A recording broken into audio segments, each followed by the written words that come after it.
Selamat pagi jemaat sekalian. Sungguh kita patut mengucap syukur karena kita bisa kembali berkumpul, bersekutu dan beribadah bersama pada pagi hari ini. Sungguh itu semua hanya karena kebesaran anugerah Allah dalam kehidupan kita. Saat ini saya mengundang kita semua untuk berdiri. Mari kita mengambil waktu teduh sejenak di hadapan Tuhan. Kita persiapkan hati kita untuk datang menyembah Allah.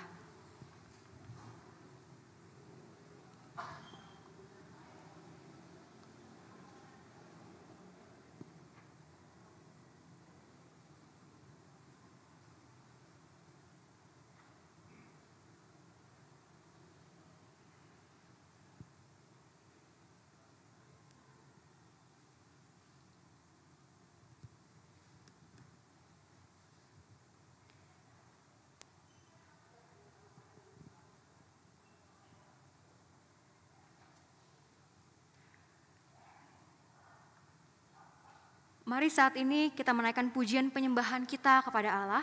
Kita tinggikan dan agungkan namanya. Singers akan menyanyikan bait pertama dari lagu KPPK 37, Tuhan yang Kukasihi. Dan nanti di bait yang berikutnya kita akan menyanyikannya bersama-sama.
Mazmur 136 ayat yang ke-26. Bersyukurlah kepada Allah semesta langit, bahwasanya untuk selama-lamanya kasih setianya. Mari kita bersama-sama menaikkan pujian Tuhan yang Kukasihi.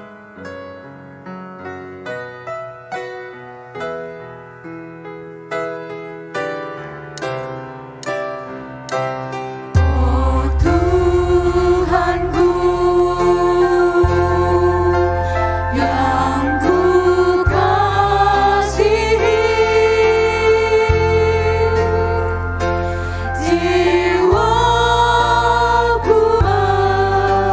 yang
yang dikasihi Tuhan, pertolongan kita dalam ibadah hari ini adalah dari Tuhan yang menciptakan langit dan bumi dan yang memelihara umat-Nya sampai selama-lamanya. Kiranya turun atas jemaat sekalian anugerah dari Allah Bapa kita, dari Tuhan kita Yesus Kristus, dan dalam persekutuan dengan Roh Kudus. Sebagai respons atas kasih setia Allah yang begitu besar dalam kehidupan kita, mari saat ini kita naikkan pujian penghormatan kita pada Allah Tritunggal. Suci, suci, suci.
Nats pengakuan dosa pada pagi hari ini terambil dari Mazmur 143 ayat yang ke-10.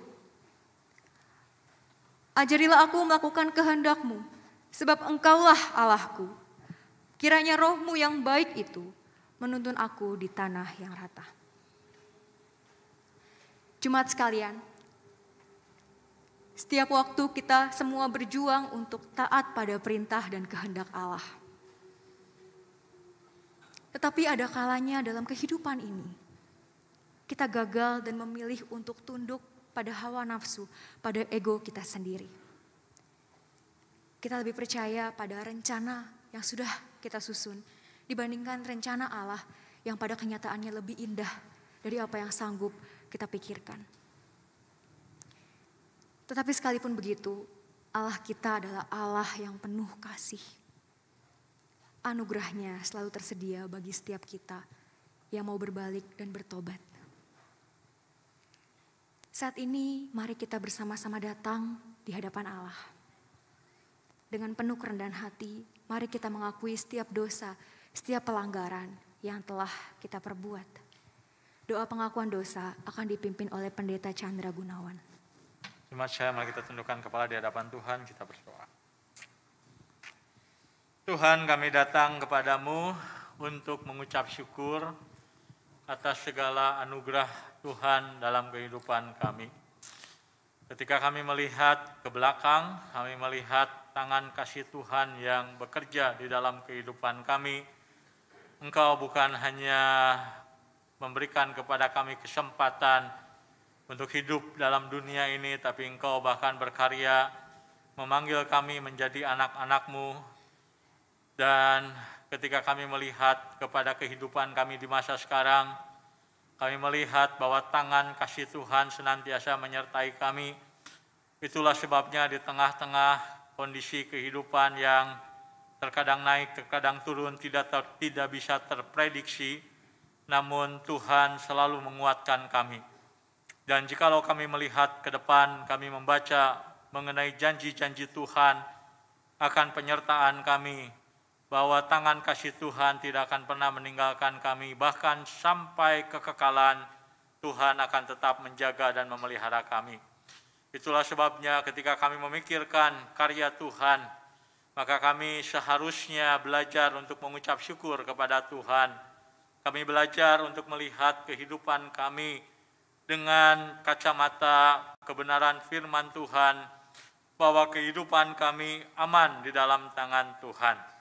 Itulah sebabnya kiranya apa yang kami lihat dari firman-Mu mengenai kesetiaan Tuhan, menguatkan jemaat Tuhan di dalam menjalani pergumulan kehidupan di masa sekarang, termasuk di masa-masa seperti krisis ekonomi yang mulai kami rasakan saat ini. Dan kami juga datang kepada Tuhan untuk mengaku segala dosa dan pelanggaran kami, oleh karena kami menyadari bahwa di dalam keseharian kami mengikut Tuhan, ada kalanya kami tidak mengandalkan Tuhan, tapi kami memilih untuk mengandalkan diri kami sendiri. Kami seringkali percaya kepada rancangan-rancangan diri kami dan baru datang kepada Tuhan ketika kami sudah merasa terpojok, ketika kami merasa tidak dapat melakukan apa-apa lagi. Dan kami tahu bahwa ini adalah bentuk ketidakpercayaan kami kepada Tuhan. Itulah sebabnya kami datang kepada Tuhan pada pagi hari ini memohon kiranya Tuhan mengampuni segala dosa-dosa kami, ketidakberimanan dan ketidaksetiaan kami. Dan kami berdoa kepada Tuhan memohon supaya Engkau kiranya boleh memberikan kepada kami pertumbuhan iman, pertumbuhan dalam kerohanian, sehingga kami menjadi orang-orang percaya yang bisa bertahan dalam dunia ini, termasuk ketika kehidupan kami sangat sulit. Tuhan, kami menyerahkan ibadah hari ini ke dalam tangan Tuhan. Kami mohon anugerah-Mu dalam kehidupan kami melalui ibadah ini. Di dalam nama Kristus Yesus kami menaikkan doa syukur dan permohonan kami. Amin. Jemaat, saya undang berdiri. Saya akan membacakan firman Tuhan dalam Roma 5 ayat 1 sampai yang kedua. Inilah berita anugerah bagi kita. Sebab itu, kita yang dibenarkan karena iman, kita hidup dalam damai sejahtera dengan Allah oleh karena Tuhan kita Yesus Kristus. Oleh Dia kita juga beroleh jalan masuk oleh iman kepada kasih karunia ini. Di dalam kasih karunia ini kita berdiri dan kita bermegah dalam pengharapan akan menerima kemuliaan Allah. Tuhan memberkati. Jemaat dipersilakan untuk duduk kembali. Sebagai umat percaya yang telah menerima penebusan dari Allah, kini kita memiliki satu jaminan keselamatan yang pasti dan tidak berubah dari sekarang sampai selama-lamanya. Mari kita bersama-sama naikkan pujian dari KPPK 199, Jaminan Mulia.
saat ini mari kita persiapkan hati kita untuk mendengarkan firman Tuhan yang akan disampaikan oleh Pendeta Chandra Gunawan. Kiranya Roh Kudus yang akan melembutkan hati kita, agar kita memiliki hati yang senantiasa tertuju pada Kristus, Juru Selamat kita. Mari kita menyanyikan pujian, Tuhan Penebusku.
di hadapan Tuhan kita berdoa. Bapa dalam kerajaan surga, kami mohon supaya Engkau kiranya berbicara kepada kami melalui firman-Mu. Kami membutuhkan firman-Mu supaya menjadi pedoman dalam kehidupan kami, supaya kami tidak menentukan kehidupan kami berdasarkan apa yang kami inginkan, apa yang kami pikirkan baik, karena kami bukan Tuhan. Tuhanlah yang paling tahu mengenai hidup kami, apa yang kami perlukan, apa yang kami butuhkan. Berbicaralah kepada kami dan kuasailah hidup kami dengan firman-Mu. Di dalam nama Kristus Yesus kami berdoa dan bersyukur. Amin. Jemaat dipersilakan duduk. Jemaat yang dikasihi Tuhan, pada minggu pertama Oktober, mulai tahun ini gereja kita, sinode gereja kita akan selalu merayakan, memperingati Hari Perjamuan Kudus Dunia. Ini adalah sebuah momen yang indah bagaimana gereja bersama-sama mengikrarkan dirinya sebagai orang-orang yang percaya kepada Tuhan. Biasanya kita menyelenggarakan perjamuan kudus di bulan Ganjil. Kadang di Sinode GKIM saja kita nggak seragam di dalam menyelenggarakan perjamuan kudus. Ada yang di bulan Ganjil, di bulan Genap. Tetapi dengan penyelenggaraan peringatan perjamuan kudus dunia, kita boleh bersama-sama dengan gereja-gereja yang lain bersama-sama menikmati perjamuan kudus. Ini adalah sesuatu yang indah dan saya percaya menyukakan hati Tuhan. Jemaat yang dikasihi Tuhan, mengawali pembelajaran kita dengan firman Tuhan, saya ingin menyampaikan mengenai apa yang pernah dikatakan oleh seorang bapak gereja bernama Ignatius. Ya, Ignatius adalah seorang bapak gereja generasi kedua dari kekristenan.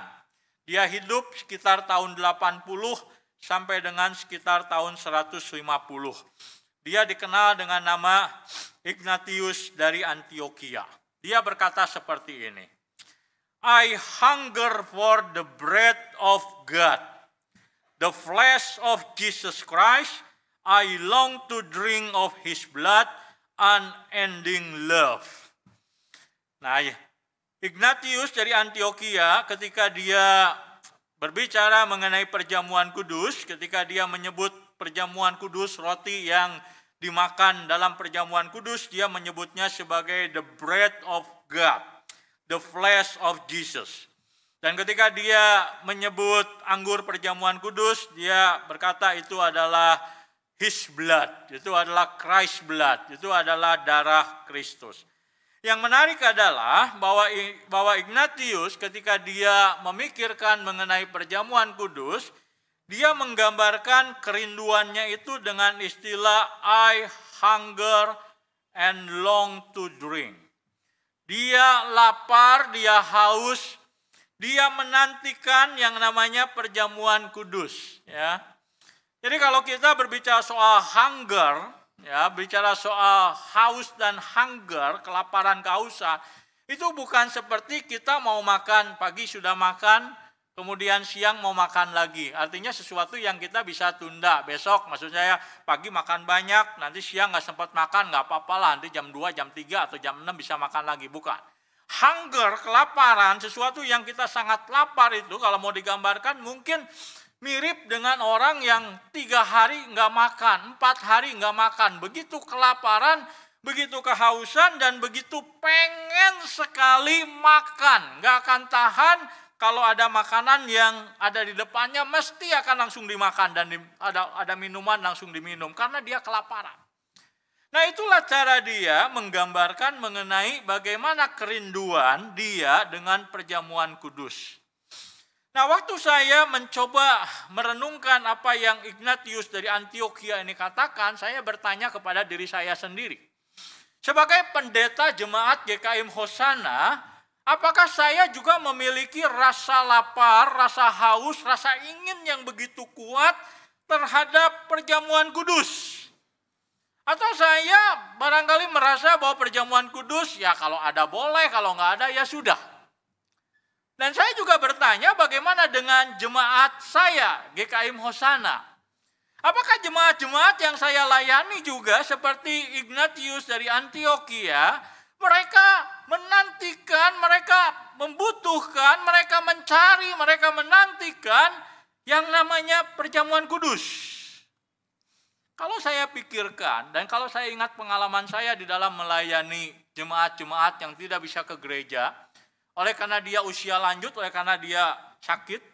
Nah, saya beberapa kali bertanya sebelum berkunjung, saya coba bertanya apakah Bapak dan Ibu ingin dilayani perjamuan kudus? Selalu ada jemaat Tuhan yang berkata, ingin Pak, saya ingin sekali dilayani perjamuan kudus. Menunjukkan adanya satu kerinduan, kebutuhan untuk perjamuan kudus. Tapi kalau mau jujur, saya juga mendapati bahwa di antara orang-orang Kristen selalu ada saja yang berpikir bahwa nggak ngambil perjamuan kudus sekarang nggak apa-apa, toh bulan depan masih ada. Seolah-olah perjamuan kudus tidak sedemikian signifikan penting dalam hidupnya. Dan itulah yang membuat saya bertanya, sebenarnya Anda dan saya seberapa antusias di dalam mencari, menantikan, mendapatkan yang namanya perjamuan kudus. Kalau kita tidak antusias, kita harus bertanya, kenapa? Kenapa kita tidak antusias terhadap perjamuan kudus? Kenapa kita merasa, kalau minggu ini saya nggak dapat perjamuan kudus, nggak apa-apa? Kenapa sampai kita bisa menjadi orang Kristen yang demikian? Barangkali salah satu penyebabnya adalah kita nggak mengerti pentingnya perjamuan kudus dalam hidup kita. Itulah sebabnya hari ini saya ingin mengajak jemaat sekalian belajar dari Matius pasal 26 ayat 26 sampai 28 mengenai pentingnya perjamuan kudus. Mari kita buka Alkitab kita, Matius 26 ayat 26 sampai 28. Saya akan membacakan bagi jemaat sekalian, demikian firman Tuhan. Dan ketika mereka sedang makan, Yesus mengambil roti, mengucap berkat, memecah-mecahkannya, lalu memberikannya kepada murid-muridnya dan berkata, ambillah, makanlah, inilah tubuhku. Sesudah ia mengambil cawan, mengucap syukur, lalu memberikannya kepada mereka dan berkata, minumlah kamu semua dari cawan ini. Sebab inilah darahku, darah perjanjian yang ditumpahkan bagi banyak orang untuk pengampunan dosa. Kembali kepada pertanyaan tadi, apa yang membuat perjamuan kudus itu penting bagi Anda, bagi saya? Kenapa Anda dan saya jangan sampai mengabaikan, melewatkan yang namanya perjamuan kudus? Maka salah satu jawaban yang hari ini saya ingin sampaikan, makna perjamuan kudus ada beberapa, tapi saya tidak bisa bahas semuanya karena waktu. Saya akan menjelaskan satu saja. Mengapa perjamuan kudus penting dalam kehidupan kita? Karena perjamuan kudus itu adalah makanan rohani bagi kita. Disitulah nilai pentingnya. Kalau kita membaca ayat 26, ayat 27, Tuhan Yesus menyebut roti perjamuan kudus sebagai tubuhnya. Dan dia menyebut anggur sebagai darahnya. Maka kita harus tahu bahwa waktu Tuhan Yesus berkata bahwa roti dan anggur itu adalah tubuh dan darah Kristus, Tuhan Yesus hendak mengajar kita satu kebenaran yang penting, bahwa roti dan anggur itu adalah makanan. Betul, itu makanan. Maka kita diminta oleh Tuhan Yesus, makanlah dan minumlah. Karena yang bisa dimakan hanyalah makanan. Kita nggak makan bangku kan, karena bangku bukan makanan, kecuali kita rayap. Kita juga nggak makan uang kan, karena uang dari kertas, kita nggak makan uang, kita gunakan uang untuk membeli makanan, baru kita makan. Jadi kalau Tuhan Yesus berkata kepada kita, makanlah roti dan anggur itu, minumlah anggur itu karena memang roti dan anggur itu adalah makanan. Tetapi Tuhan Yesus berkata, roti itu adalah tubuhku, dan anggur itu adalah darahku. Artinya apa? Artinya di dalam perjamuan kudus, ketika kita hadir di dalam perjamuan kudus dan ketika kita berdoa kepada Tuhan, mengundang Tuhan hadir di dalam perjamuan kudus, maka roti dan anggur yang kita makan itu bukan sekedar menjadi makanan jasmani biasa. Memang kita tidak berkata bahwa roti dan anggur itu berubah naturnya menjadi tubuh dan darah Yesus, tapi kita percaya bahwa dalam roti dan anggur itu Kristus hadir secara rohani. Itulah alasannya kenapa Rasul Paulus memperingatkan, jangan sampai ada seorang pun di antara jemaat Tuhan yang mengambil perjamuan kudus dengan cara yang tidak hormat. Bukan saja orang tidak diberkati dengan perjamuan kudus, Tuhan bisa menghukum orang oleh karena memakan perjamuan Tuhan dengan tidak hormat, dia menjadi sakit. Kenapa? Karena roti dan anggur ini itu bukan roti dan anggur yang kemudian memang bukan menjadi roti dan anggur magis, tapi ada kehadiran Kristus secara rohani dalam roti dan anggur itu. Itulah sebabnya kenapa kalau ada anggur dan roti yang tidak habis untuk dalam perjamuan Tuhan, kita nggak boleh membuangnya. Bolehkah kita kalau perjamuan kudus mau ada sisa kita buang di tong sampah? Nggak boleh. Boleh nggak kalau ada sisa kita kasih tukang parkir siapa kek? Begitu anak-anak kita kasih minum? Tidak boleh. Kenapa? Karena roti dan anggur itu ketika itu digunakan di dalam perjamuan kudus itu adalah makanan rohani. Waktu saya studi di Belanda, saya ikut perjamuan kudus, saya melihat bagaimana mereka ketika mereka harus menghabiskan roti dan anggur yang tidak habis. Bukan dibuang, bukan dikasih ke siapa yang mau, tapi dimakan dan diminum oleh penata layan Tuhan. Penata layan Tuhan diberikan sebuah kesempatan, diberikan sebuah privilege, kewenangan. Untuk apa? Untuk menghabiskan makanan dan minuman rohani itu.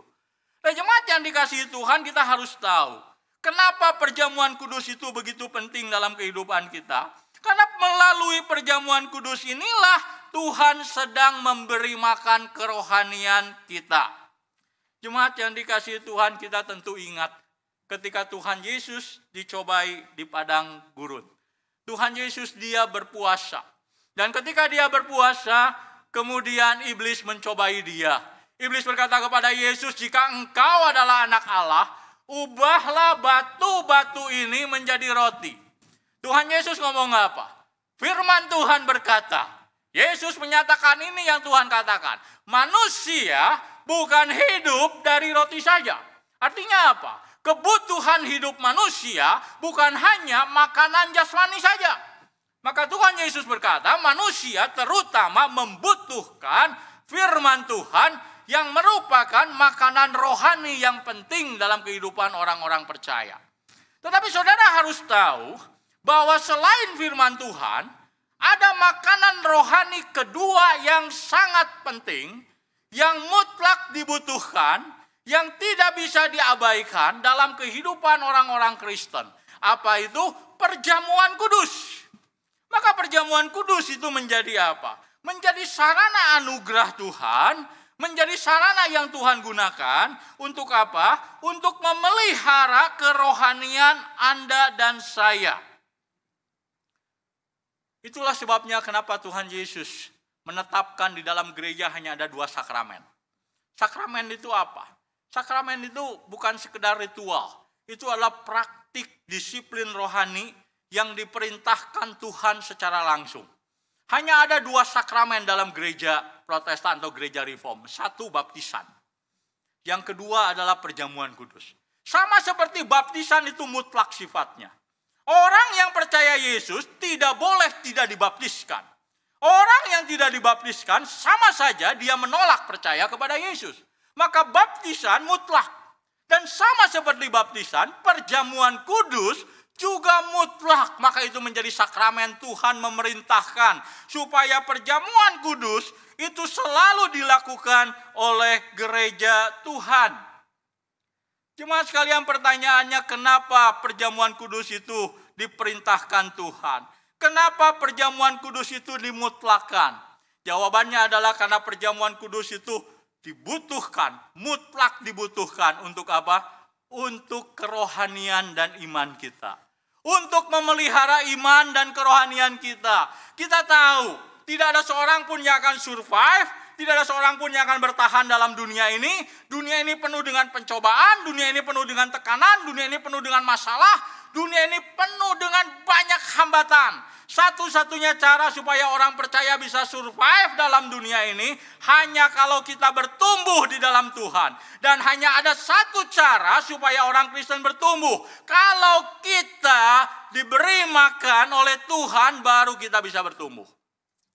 Saya kira kita di sini banyak yang memiliki anak-anak. Apa jadinya kalau anak-anak kita nggak kasih makan? Apa jadinya kalau anak-anak kita tidak kita beri makan? Yang terjadi adalah 1, dia lemah. Kedua, dia sakit-sakitan. Ketiga, dia nggak bisa bertumbuh kalau kita nggak kasih makan. Itulah sebabnya maka perjamuan kudus memiliki nilai penting sama seperti firman Tuhan. Firman Tuhan penting. Firman Tuhan adalah sarana alat anugerah yang Tuhan gunakan untuk apa? Menumbuhkan iman kita.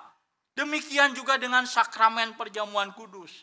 Maka firman Tuhan, berita firman Tuhan yang kita baca dalam saat teduh, firman Tuhan yang diberitakan lewat mimbar setiap minggu, itu penting dalam pertumbuhan iman kita. Dan yang kedua, yang tidak kalah penting untuk pertumbuhan rohani kita adalah apa? Adalah sakramen perjamuan kudus. Dan keduanya nggak bisa dipisahkan. Kita nggak bisa berkata, saya mau ke gereja saja, dengar khotbah saja, dengar firman Tuhan saja, saya nggak mau ikut sakramen perjamuan kudus. Enggak. Dua-duanya penting, dua-duanya menjadi sarana yang Tuhan gunakan untuk menumbuhkan iman dan kerohanian orang-orang percaya. Persoalannya apa? Persoalannya kita itu kayak anak kecil kebanyakan. Orang tua pasti ingin kasih anaknya makanan sehat, gizi seimbang, betul nggak? Anaknya dikasih makan, mesti ada karbohidratnya, ada nasi, ada kentang, mesti ada protein nabati, mesti ada protein hewani, mesti ada juga sayur-sayuran, itu gizi seimbang. Orang tua memberikan yang terbaik, makanan yang terbaik kepada anak-anaknya supaya anak-anaknya tumbuh sehat, pintar, itu yang kita harapkan. Tapi kalau anak-anak, kadang-kadang anak-anak dalam kekanak-kanakannya dia nggak mengerti, yang dia cari apa? Pengen makanan yang menurut dia menyenangkan, yang menurut dia enak, maka dikasih makanan yang bergizi, dikasih makanan seimbang. Dia berkata nggak mau, dia marah-marah. Apa yang dia inginkan? Ciki. Kalau zaman dulu, pengennya ciki, bukan menjelekan ciki maksud saya. Tetapi kita seringkali berpikir kalau anak-anak seperti itu maunya makanan-makanan yang seperti itu, junk food. Kalau disuruh pengennya makan apa? Makan es krim barangkali sehari 3 kali. Itu anak-anak. Dan kita seringkali seperti kanak-kanak bukan?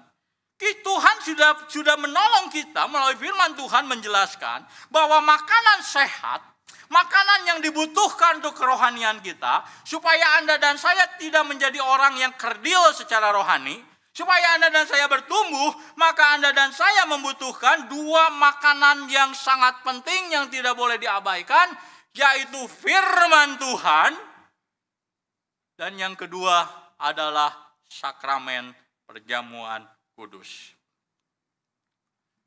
Jemaat sekalian, pertanyaannya, kenapa kita kemudian tidak merasa sakramen perjamuan kudus adalah penting dalam kehidupan rohani kita?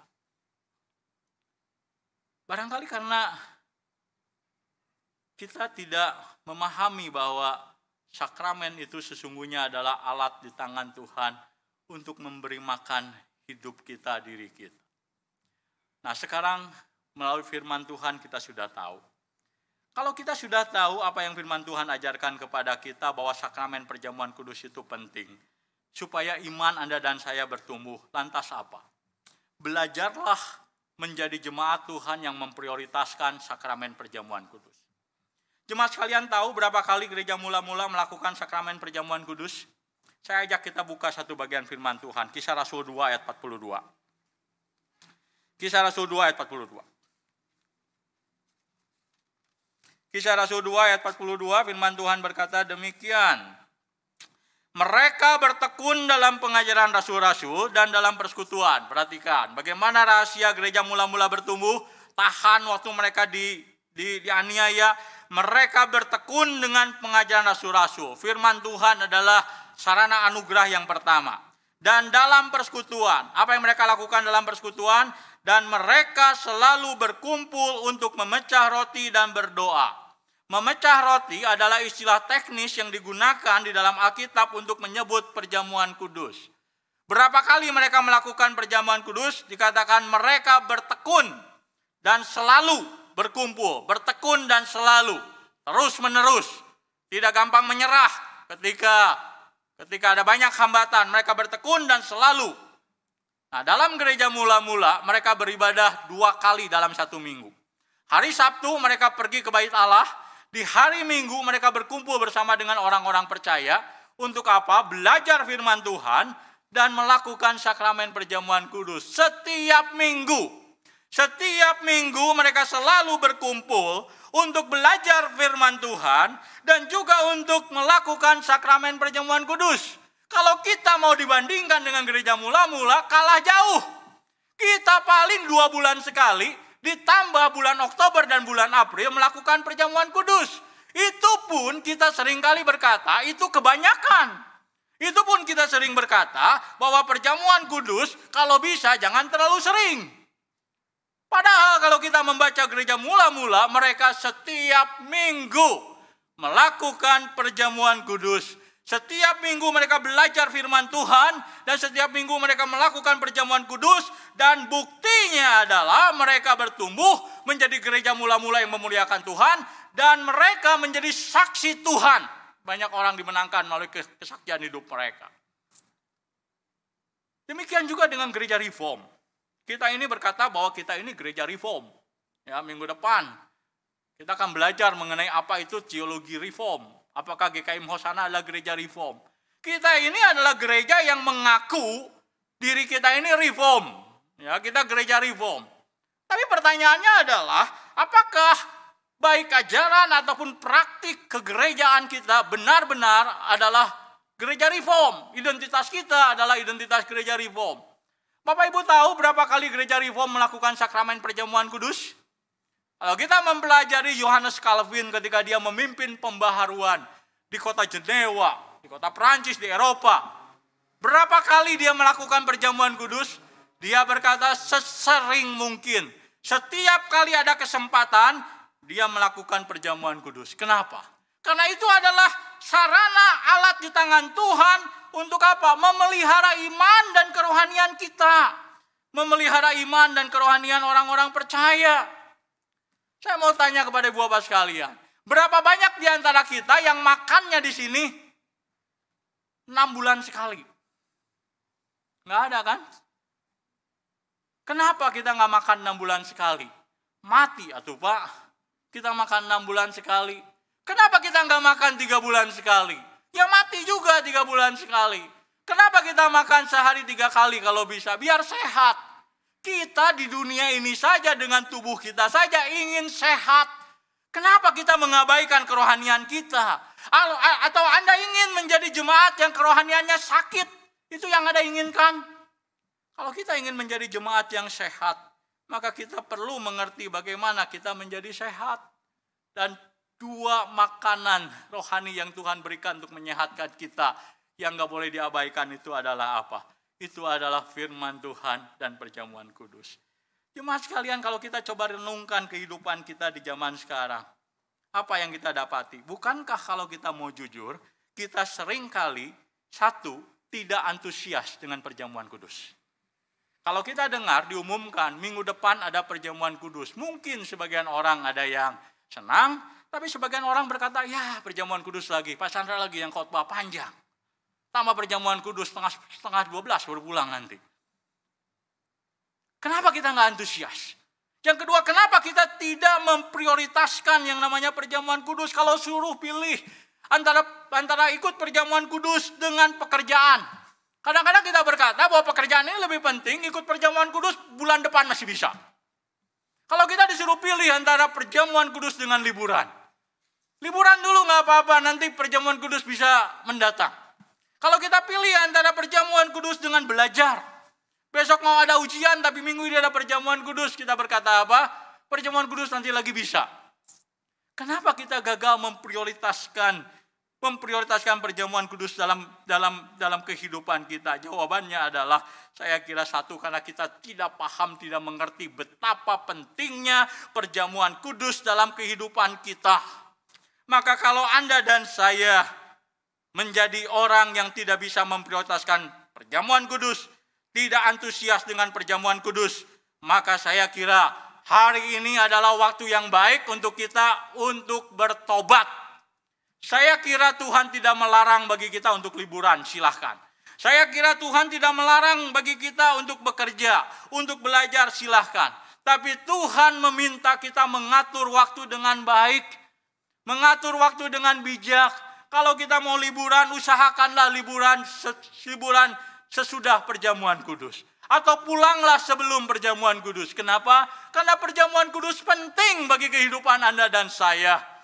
Kalau kita harus bekerja, aturlah pekerjaan kita sedemikian rupa. Supaya apa? Supaya ketika gereja menyelenggarakan perjamuan kudus, kita tetap perlu mengambil bagian di dalamnya. Kenapa? Karena disitulah Tuhan sedang memeliharakan iman kita.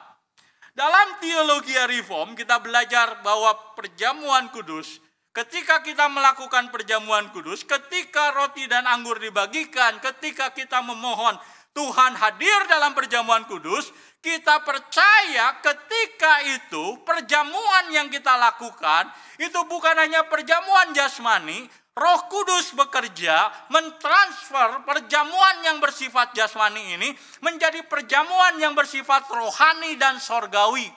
Maka ketika kita nanti melakukan perjamuan kudus, Yesus sendiri hadir.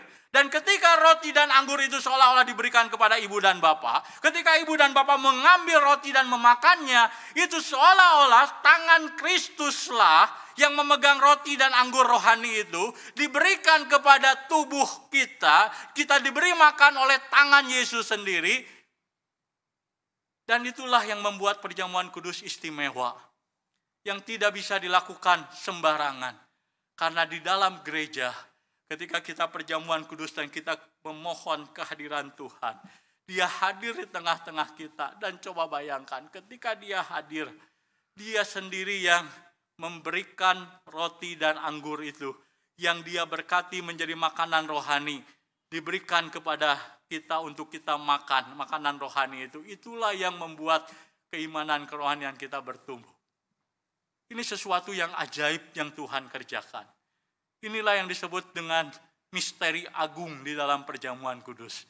Ketika perjamuan Tuhan yang memberi makan, yang menyerahkan roti dan anggur, yang memasukkan roti dan anggur rohani ke dalam tubuh iman kita ini. Bukan tangan kita, bukan tangan pendeta, tapi Tuhan Yesus sendiri. Seperti ketika Dia dalam perjamuan yang terakhir, Dia memecah roti, Dia memberikan roti itu satu-satu kepada murid-muridnya. Maka secara rohani, Yesus melakukan hal yang sama. Dia memberikan roti dan anggur rohani itu kepada kita. Dan ketika kita memakan roti dan anggur itu, maka Yesus sedang memberi makan Anda dan saya. Dan itu terjadi ketika kebaktian, ketika perjamuan kudus dilaksanakan dalam sebuah kebaktian. Itulah sebabnya jemaat sekalian, betapa pentingnya perjamuan kudus dalam kehidupan orang percaya. Yesus sendiri sedang memberi makan Anda dan saya. Bagaimana mungkin kita menganggap apa yang Yesus mau lakukan dengan memberi makan hidup kita ini anggap sepele dan tidak penting. Kita anggap lebih penting pekerjaan. Kita anggap lebih penting liburan dan lain sebagainya. Kalau kita betul-betul mengasihi Tuhan. Kalau kita betul-betul ingin bertumbuh, ingin menjadi orang Kristen yang survive dalam dunia ini, tumbuh sehat, tumbuh kuat, menjadi orang percaya yang bertahan, kita harus menjadi orang-orang yang bertumbuh mengikuti apa yang Tuhan rancangkan.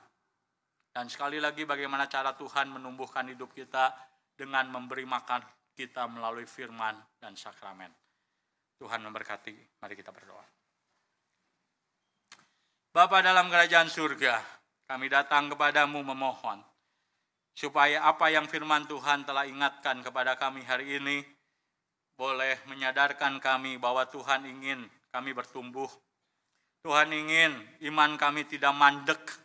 Tuhan ingin kami boleh menjadi orang-orang percaya yang bertahan dalam dunia ini, tidak mundur, tidak meninggalkan iman kami. Dan Tuhan sudah menjelaskan kepada kami bahwa hanya makanan yang Tuhan berikan kepada kami yang dapat membuat kami bertumbuh. Firman Tuhan yang kami baca setiap hari, yang kami dengar dalam pemberitaan firman, setiap kali khotbah disampaikan, dan melalui sakramen perjamuan kudus, maka Tuhan sedang memberi makan iman dan kerohanian kami. Kami berdoa supaya kami boleh menjadi jemaat Tuhan yang antusias terhadap perjamuan kudus. Menjadi jemaat Tuhan yang belajar memprioritaskan yang namanya perjamuan kudus. Tidak mengabaikan perjamuan kudus. Karena perjamuan kudus adalah alat anugerah, sarana di tangan Tuhan untuk memberi makan iman dan mempertumbuhkan kerohanian kami. Kiranya Tuhan boleh menolong jemaat Tuhan. Dalam nama Kristus Yesus kami berdoa. Amin. Jemaat sekalian, kita akan melaksanakan sakramen perjamuan kudus.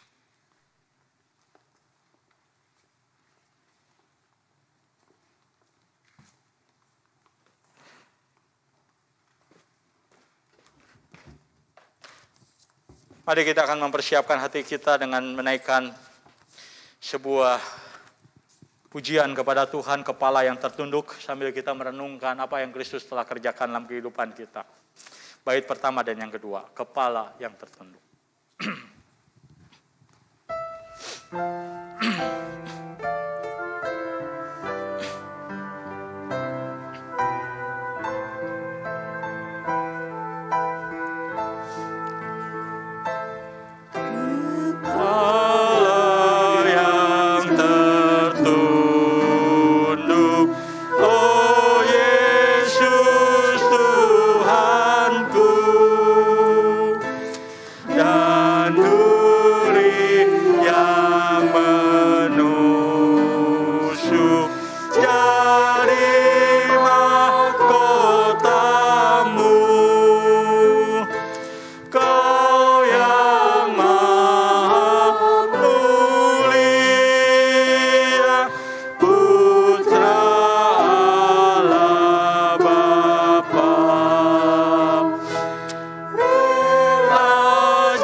Sambil musik tetap melantunkan pujian ini, saya mengundang jemaat sekalian menundukkan kepala di hadapan Tuhan, kita berdoa. Bapa di dalam kerajaan surga, setiap kali kami mengingat perjamuan Tuhan, kami tahu bahwa kami adalah orang-orang yang mendapatkan anugerah Tuhan begitu besar.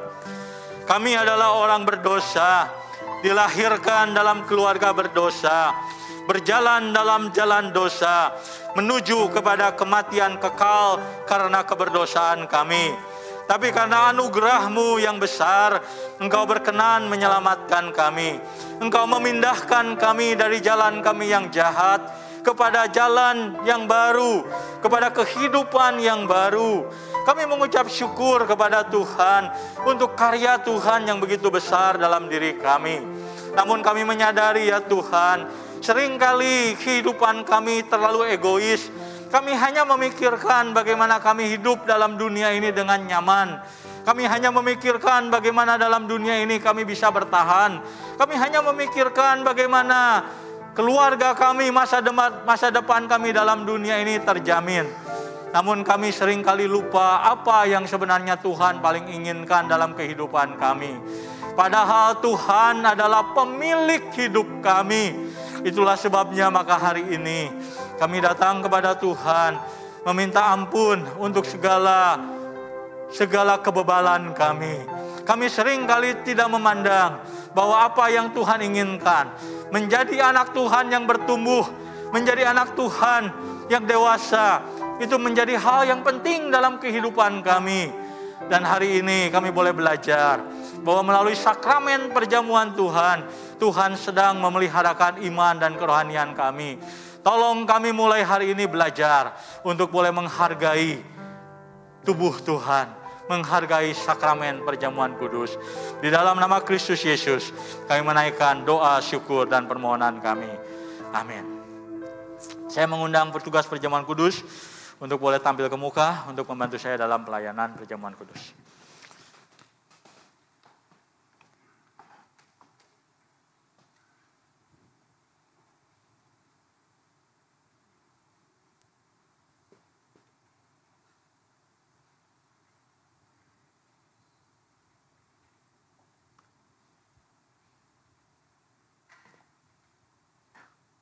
Terima kasih.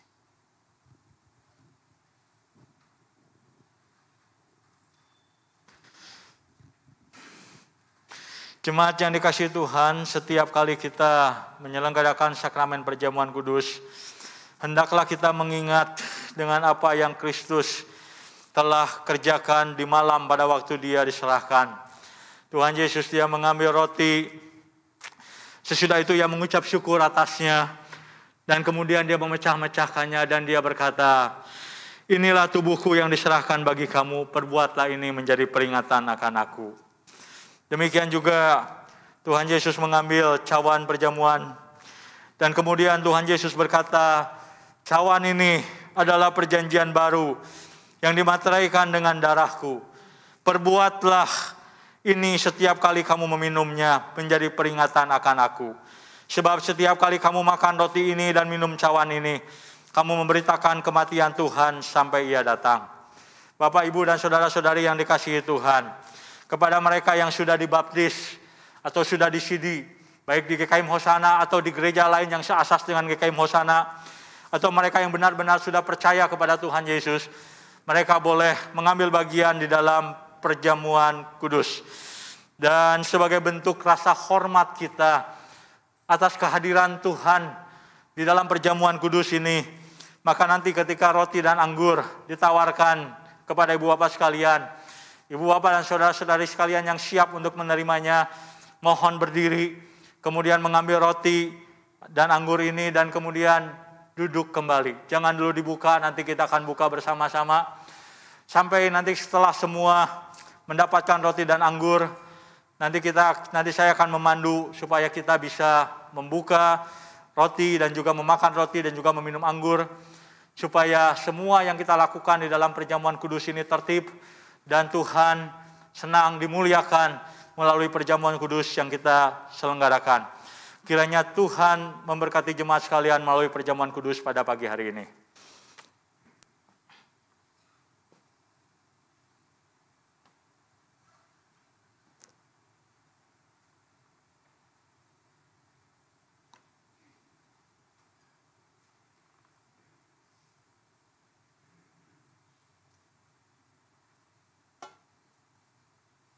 Selamat melayani.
Adakah di antara jemaat sekalian yang ingin mengambil bagian dalam perjamuan kudus namun tanpa sengaja terlewatkan dan belum mengambil roti dan anggur? Kalau ada silakan mengangkat tangan atau berdiri supaya dapat dilayani.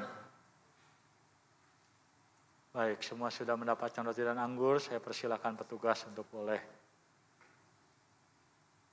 kembali ke muka.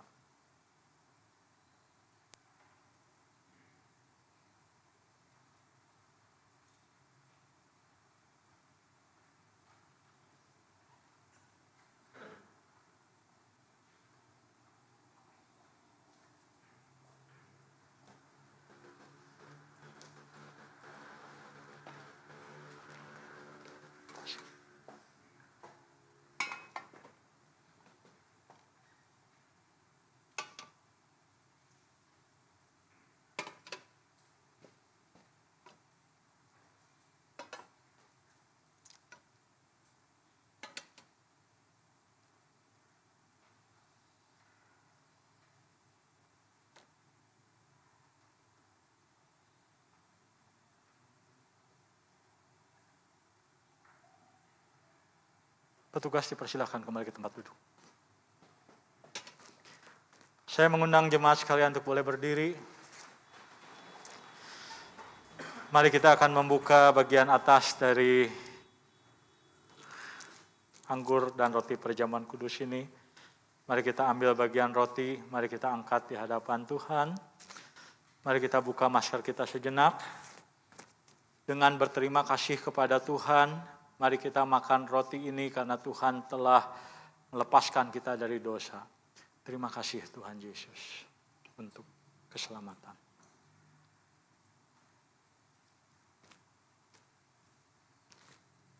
Silakan kenakan kembali maskernya dan kita akan membuka anggurnya.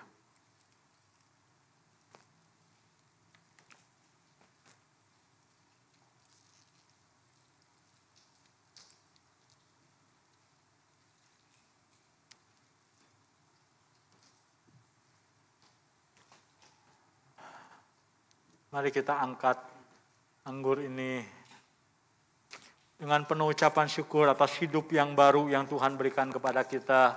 Mari kita meminum anggur perjamuan kudus ini. Terima kasih Tuhan untuk hidup yang baru Tuhan berikan. Mari kita kenakan kembali masker kita. Mari kita tundukkan kepala, kita berdoa. Tuhan, terima kasih. Tubuh-Mu yang tergantung di kayu salib telah melepaskan kami dari dosa. Kematian-Mu mematikan dosa dalam diri kami, sehingga kami tidak lagi menjadi hamba-hamba dosa. Dan kami mengucap syukur bahwa darah-Mu yang tercurah di kayu salib di Golgota bukan saja membersihkan kami dari dosa, tapi juga memberikan kepada kami kehidupan yang baru. Kehidupan yang penuh harapan di dalam Kristus. Kehidupan yang indah. Kehidupan sebagai orang-orang yang menjadi milik Tuhan. Kiranya perjamuan kudus yang kami boleh nikmati hari ini menjadi sarana di tangan Tuhan untuk menumbuhkan iman dan kerohanian kami. Kami menaikkan doa syukur dan permohonan kami di dalam nama Kristus Yesus Tuhan kami. Amin. Jemaat dipersilakan duduk. Kita menaikkan kepala yang tertunduk, bait ketiga dan yang pertama sambil petugas akan mengumpulkan cawan.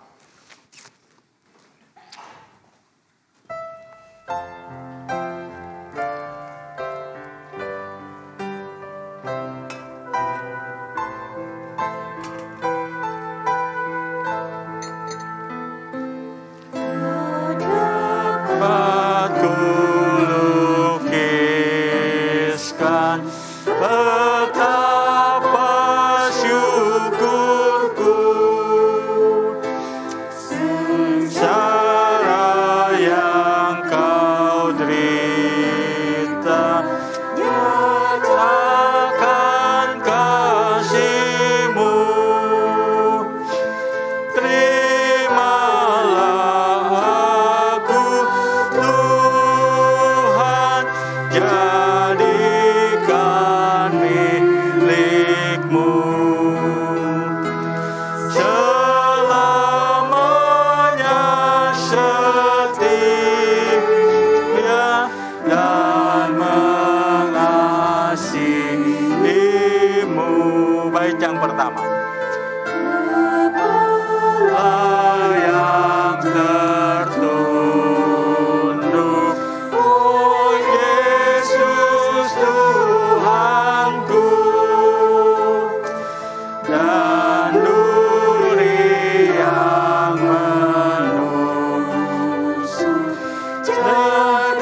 Jemaat yang dikasihi Tuhan, dengarlah firman Tuhan dalam Matius 16 ayat 24 sampai dengan 25. Lalu Yesus berkata kepada murid-muridnya, setiap orang yang mau mengikut aku, ia harus menyangkal dirinya, memikul salibnya dan mengikut aku. Karena barang siapa mau menyelamatkan nyawanya, ia akan kehilangan nyawanya. Tetapi barang siapa kehilangan nyawanya karena aku, ia akan memperolehnya. Tuhan memberkati jemaat sekalian, dan untuk ibadah selanjutnya saya serahkan kepada liturgos.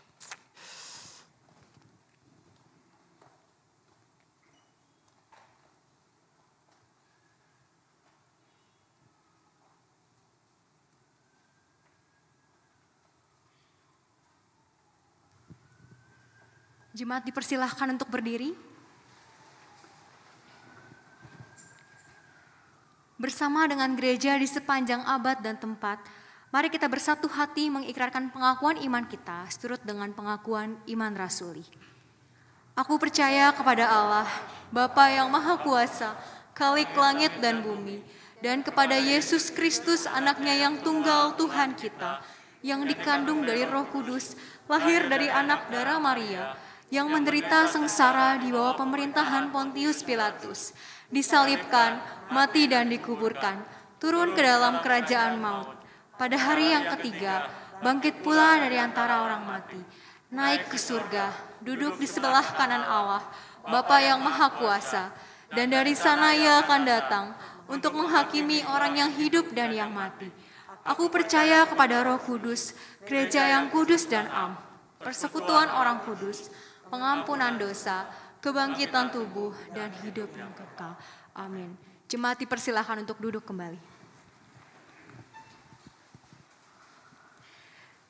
Sebagai respons atas kasih dan penyertaan Allah dalam kehidupan kita, mari saat ini kita mengembalikan sedikit dari apa yang telah Tuhan percayakan pada kita. Persembahan dapat diberikan melalui amplop yang tersedia di kursi Bapak Ibu, atau dapat juga diberikan melalui scan QR Code yang tertera di belakang amplop. Mari kita memuji Tuhan dengan menaikkan pujian, sucikan hatiku.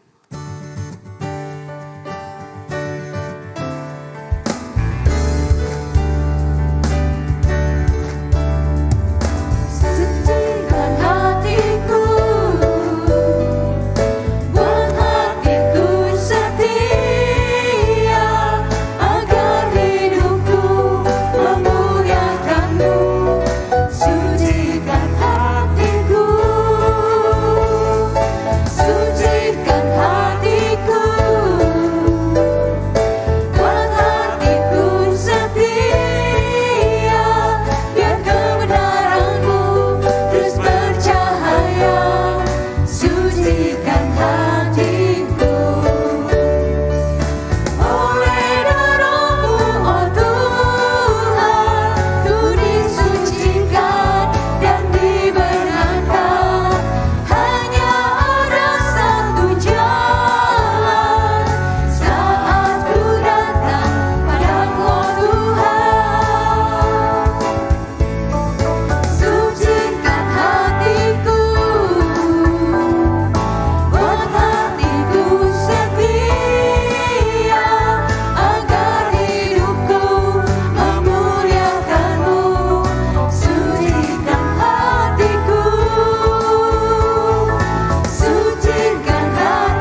berdoa kepada Tuhan.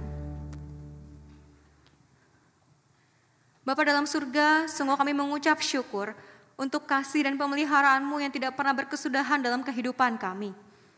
Kami bersyukur untuk anugerah keselamatan yang telah Engkau berikan kepada setiap kami melalui pengorbanan anak-Mu Yesus Kristus. Kami mengucap syukur ya Tuhan, jikalau hari ini kami boleh mempersembahkan sedikit dari apa yang telah Engkau percayakan kepada setiap kami. Kiranya persembahan kami bisa menjadi satu persembahan yang harum di hadapan Tuhan. Berilah hikmat kepada setiap pihak yang akan mengelola persembahan ini, sehingga melaluinya nama Tuhan semakin dipermuliakan. Tuhan, biarlah kami terus punya kerinduan, bukan hanya memberikan persembahan dalam bentuk dana saja, tetapi juga terlebih ya Tuhan, kami punya kerinduan yang mendalam untuk mempersembahkan seluruh hidup kami, untuk dapat Engkau pakai menjadi saluran berkat dimanapun kami berada. Terima kasih ya Tuhan, kami mau serahkan kehidupan kami sepenuhnya hanya ke dalam tangan Tuhan. Kiranya Roh Kudus terus menolong setiap kami, untuk kami bisa punya hidup yang berkenan di hadapan-Mu. Terima kasih ya Tuhan, dalam nama Tuhan Yesus kami berdoa. Amin. Saat ini kita akan menaikkan pokok doa syafaat kita. Kita akan berdoa memohon pertolongan Tuhan dalam menghadapi tantangan resesi ekonomi dunia yang tentunya akan berdampak kepada perekonomian negara berkembang, juga salah satunya Indonesia. Mari kita serahkan untuk perekonomian ini ke dalam tangan Tuhan. Tuhan, kami berdoa untuk resesi ekonomi yang mulai dirasakan oleh bangsa-bangsa, negara-negara oleh karena dampak dari perang, oleh karena dampak dari pandemi. Saya berdoa supaya dalam anugerah-Mu, orang-orang percaya boleh tetap bergantung berharap hanya kepada Tuhan, bukan kepada apa yang kami lihat dalam dunia ini. Tuhan, kami percaya bahwa Tuhan mengizinkan segala sesuatu mesti dengan maksud dan tujuan. Tolong jemaat Tuhan, orang-orang percaya tetap percaya yang terbaik adalah Tuhan sendiri yang boleh memimpin. Tuhan dalam kedaulatan-Mu tahu yang terbaik bagi umat manusia. Tuhan tolong supaya dunia ini boleh betul-betul mencari Tuhan. Dalam nama Kristus.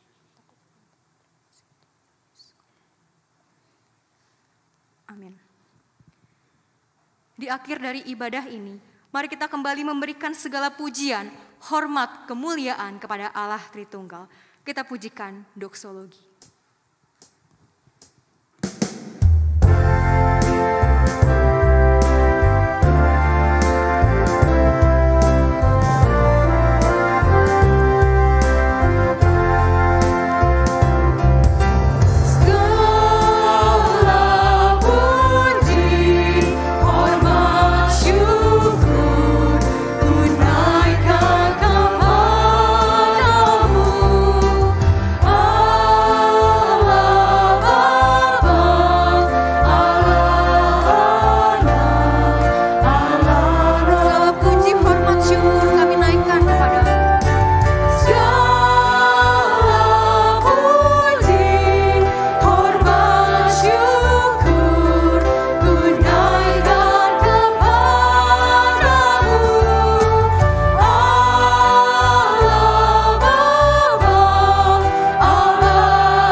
dikasihi Tuhan, terimalah berkat Tuhan.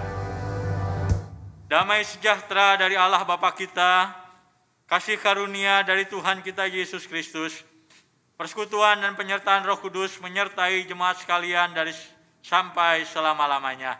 Amin.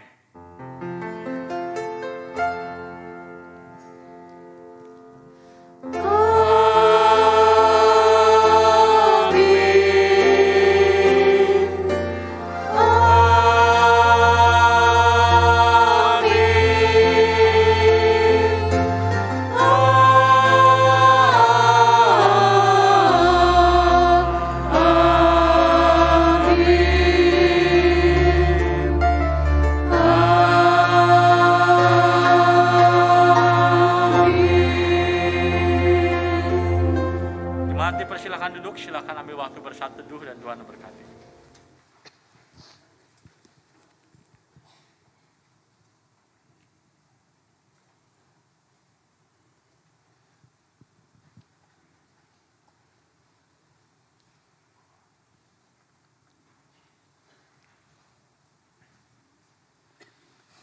Sebelum saya memberikan beberapa pengumuman, saya ingin bertanya apakah ada di antara Bapak, Ibu, saudara-saudari yang baru pertama kali hadir di gereja ini?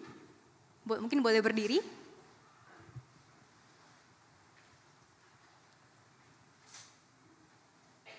Oke, tidak ada ya.